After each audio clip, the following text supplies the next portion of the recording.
What is your story? Have you ever heard anyone say, the story of my life? What they're saying is this: their life has always been not quite the way they want it to be, and that's the way it's going to continue. That is their life, that is their destiny, and they can do nothing about it. Excuse me. Well, that's not true, unless you believe it's true. You can change your story anytime you wish. Now, is that easy? Well, it's just as easy as deciding what you want in life and being persistent and consistent as you have been to create the story of your life as to this day. All these years, you've been believing, thinking, talking, speaking about how your life is, and you've convinced yourself that it's going to be that way for the rest of your life. But you can change that anytime you wish. By thinking something different, by speaking something different. And I know you probably think, it's not that easy. No, it's not that easy. But if you persist, eventually the outer world, what you experience in life, will change. Because by speaking to yourself, by thinking something differently, you will eventually change your inner world. And your outer world is just a reflection of what you think and what you believe. Now, if you don't believe that, look around you. Look at all the different people and all the different perceptions they have of how life is. Are they wrong? Are you right? What if I told you that neither of you was right or wrong, but you have experienced what you believe? If someone believes that all women are liars and they're manipulative and deceitful, guess what kind of women they're going to meet in their life? Those types of women. But if a man believes that women are basically honest and they want to do the right thing and they're truthful and faithful and loyal, then that man is going to meet those types of women. Now, does that mean that they're never going to meet someone that's deceitful and dishonest? No, of course not. But in general, those are the types of people, the types of women that man is going to draw into his life, the types of experiences that reinforce, we'll say, his truth. And the person that believes the opposite of that will meet those types of women, the types of women that enforce the truth that women are manipulative, deceitful, and dishonest, and unfaithful. We experience in life what we believe to be the truth. The police say that eyewitnesses are some of the worst witnesses that you can have, because they know that if two people see the same event, that's the same as two people seeing two different events, because each of those people view it differently. They perceive it differently. Perception is the key to life. How are you perceiving life today? Do you believe we live in a dangerous, terrible world where everyone is out to get you and you have to get yours, and if you don't, you're going to be left behind? Well, I guarantee you, if that's what you believe, that's the type of world that you're going to experience. In contrast to that, if you believe that the world is a wonderful place, where there are a lot of wonderful people who want to help you to achieve and to accomplish whatever you desire in life, then those are the type of experiences you will have and the type of people you meet. I'm not talking about a superficial belief. I'm talking about a deep-seated belief, something that has been pounded into your heart, into your subconscious mind, because that's where all your actions originate from.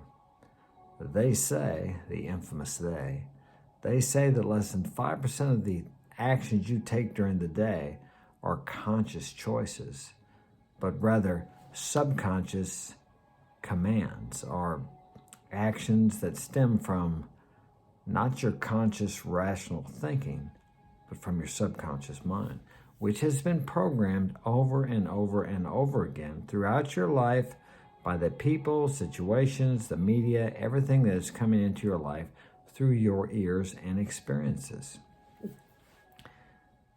The good news is you can reprogram yourself, or you can create a different belief, a different mindset, a different story by the same methods that you became and accepted and acquired the story you have today. You have a choice what goes into your ears.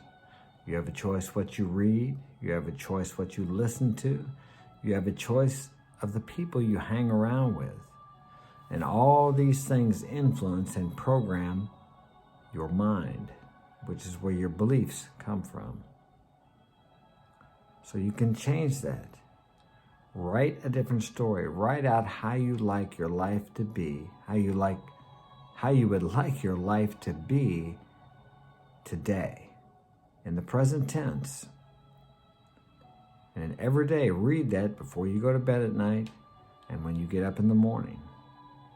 And read it and think about it as if it already exists. Now, throughout the day, there's going to be things happen. This ain't working. Look, my life's a mess. It's still the same. My story hasn't changed. No, it's not going to change overnight. It's taken you years to acquire your beliefs. Do you think they're going to disappear overnight? That you're going to become this new person overnight? No, you're not. And wouldn't it be terrible if all of our thoughts came to pass and came true right now? Sometimes our thoughts get a little bit out of control. That would be very dangerous. No, it takes time. Because sometimes what you think you want, after 3 months, 6 months, or 3 weeks, you realize that you really don't want that and you change. So your story may change. It will evolve as you go.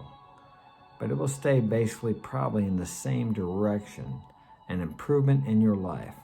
But make sure this improvement helps you and others, because you and others are connected somehow, some way. I don't understand that, but somehow we are, energetically, or maybe because we're all one human race.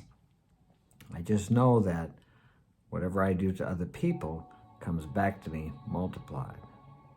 I like the golden rule. Treat others as you want to be treated. Now, in respects to men, I agree with that 100%. But when it comes to women, I change that a little bit. Treat women the way they want to be treated, because they don't want to be treated like men. So that's something you want to give some thought to. You don't want to treat your woman, your girlfriend, your wife, the same way you treat your best friend, your best male friend. That doesn't work too well. I could go into the part about treat women just a little bit better than, well, I'm not going to do that, as the Romans spoke about. But we're not in Rome now, we're not Romans, but I'll get off of that. But you can rewrite your story, and it is your choice to do that today. Just be patient, and it will come to pass. If you're persistent, read it twice a day, every day, believe it, and when you read it, imagine that your life is as you wish it to be. Visualize it, feel it. And then the action you need to take, because you will need to take some action, and the opportunities will arise for you to step into this new reality. And that's where you have to use your courage to face the fear that each opportunity brings. I have fear every day. I meet new clients every day. I accept money from clients. Most of the time, I never use a contract for thousands of dollars. It's just my word, their word. I've worked for clients and accepted thousands of dollars, and we never even meet, just through text messages or a phone call. How is that? People trust me because I trust myself, and I project that out. I project the honesty, the integrity. Am I perfect? By far, no means I am perfect. But I want to do the best that I can, and somehow, some way, this projects out from me. I make mistakes. I come back and I tell the client, hey, look, we screwed up. I'll give you a small example. We sprayed this garage out for this guy, and my son's left the door open just a little bit. And I got there the next morning, and the paint had drafted out and just dusted or kind of painted the top of his new garage door. I got there that morning. I looked at, did we do that or did he do it? Because he was spraying it himself. I'm like, crap. No, we had done it, so we had to get up there and clean the garage door off. And of course, I admitted to him that, well, he knew. But so yes, we make mistakes. But do we blame that on someone else? I wasn't there. My sons had painted it, so I blame them. And no, it's us. We did it. I must take responsibility. All of us. It was our fault, if you like. It was a mistake. But if you're not out there making mistakes, you're not taking advantage of the opportunities that God is presenting to you. And if you don't do that, then you can never achieve your dreams or fulfill the story that you've written for yourself now. You must be courageous to face the fears, the challenges, the opportunities for character growth and integrity. This all runs hand in hand with you becoming and having what you want in your life. There are no shortcuts, but you can get there. That's all I have for today. Take care. Have a wonderful day. And I will see you again soon. Like and subscribe.